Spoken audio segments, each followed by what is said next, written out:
Assalamualaikum warahmatullahi wabarakatuh. Apa kabar teman-teman semuanya? Kembali lagi bersama aku Devi Puspita, membahas tentang emosi. Beberapa dari kita salah mendefinisikan apa sih emosi itu. Contoh misalnya, kalau ada teman kamu yang ketika diajak ngobrol jawabannya ngegas atau sewot, biasanya kamu langsung nyeletuk, "Jangan emosian lah, biasa aja, gak usah ngegas kali." Seperti itu. Kita menyangkutkan antara emosi itu dengan amarah. Padahal emosi itu bukan cuma marah, tapi ada juga bentuk emosi lainnya. Sedih, bahagia, kecewa, penyesalan, merasa bersalah, dan sebagainya.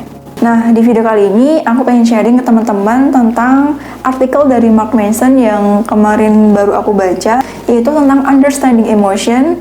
Bagaimana sih kita memahami emosi biar kita tidak jadi budak emosi. Jadi emosi itu seperti halnya tamu, mereka datang dan juga pergi bergantian sesuai dengan situasi yang kamu hadapi. Dan mereka hadir untuk membawa pesan kepada kita tentang apa yang harus kita lakukan ketika kita merasakan emosi yang muncul sebagai reaksi dari situasi yang kita terima.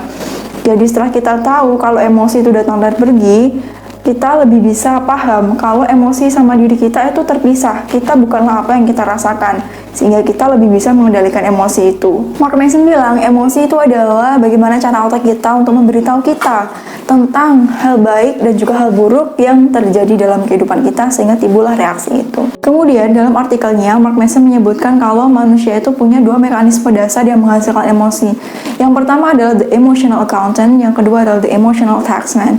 Yang emotional accountant ini bertugas, dia nggak punya rasa capek 24 jam untuk menentukan ketika seseorang mengalami keuntungan atau mendapatkan keuntungan, maka itu menimbulkan rasa bahagia. Ketika dia kehilangan sesuatu dan mengalami kerugian, maka akan memunculkan rasa takut, rasa sedih, dan sebagainya. Dan kemudian yang the emotional taxman ini bertugas apakah seorang layak menerima kesedihan atau seseorang layak menerima kehilangan, atau apakah seseorang tidak layak menerima kebahagiaan, apakah seseorang tidak layak menerima sebuah kehilangan. Dan itu juga menghasilkan emosinya masing-masing. Dan dalam artikelnya disebutkan, si the emotional taxman ini, ketika seseorang merasa bahwa dirinya layak menerima sesuatu atau menerima keuntungan, maka dia timbul rasa bahagia dan juga kesenangan. Dan ketika seseorang merasa dirinya tidak layak menerima sesuatu atau tidak layak mendapatkan keuntungan, maka menimbulkan rasa bersalah. Kemudian ketika seseorang merasa bahwa dirinya layak kehilangan sesuatu, menimbulkan rasa sedih. Ketika seseorang merasa dirinya tidak layak kehilangan sesuatu, maka menimbulkan rasa marah. Contoh kecilnya adalah teman-teman, misalnya contoh di sekolah, kalian belajar dengan sungguh-sungguh, kemudian kalian mendapatkan nilai sesuai apa yang kalian harapkan karena kalian belajar sungguh-sungguh. Jadi antara usaha dan juga apa yang kalian dapatkan itu layak dan seimbang, sehingga kalian merasa, oh aku layak kok menerima nilai ini karena aku belajar dengan sungguh-sungguh. Kemudian yang kedua, seseorang akan merasa bersalah ketika dia merasa dirinya tidak layak menerima sesuatu. Misalnya contoh, kamu ulangan, kemudian kamu tidak belajar di situ. Kamu tidak belajar, tapi ketika ulangan kamu nyontek sama teman. Teman kamu dapat nilai biasa aja, tapi kamu dapat nilai yang bagus. Di sini antar usaha sama apa yang kamu dapatkan tidak seimbang, sehingga kamu merasa aku tidak layak menerima nilai sebagus ini.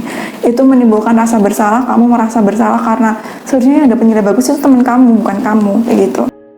Kemudian contoh lagi, seseorang akan merasa sedih ketika dia merasa dirinya layak kehilangan sesuatu. Ketika ulangan, kamu nggak belajar, kemudian kamu dapat nilai jelek. Meskipun kamu tahu itu akibat dari kamu nggak belajar, pasti tetap kan muncul rasa sedih.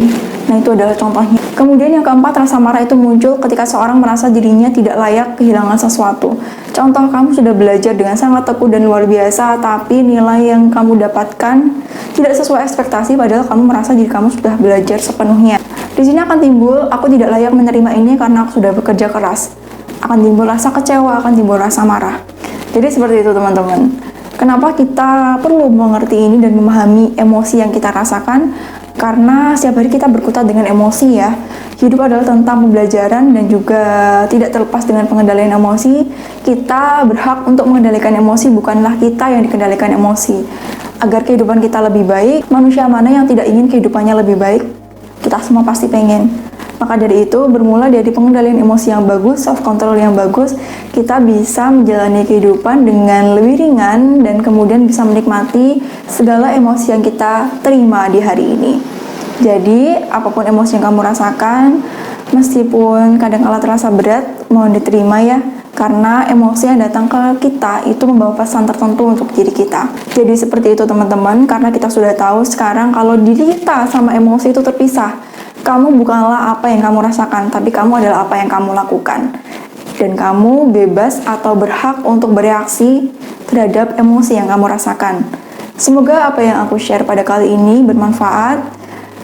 Dan jika teman-teman ada request ke depan, video apa sih yang pengen teman-teman bahas, silahkan komen di kolom komentar. Atau jika teman-teman yang pengen DM, silahkan DM di link Instagram yang aku taruh di description box. Oh ya teman-teman, kenapa nama kita ganti?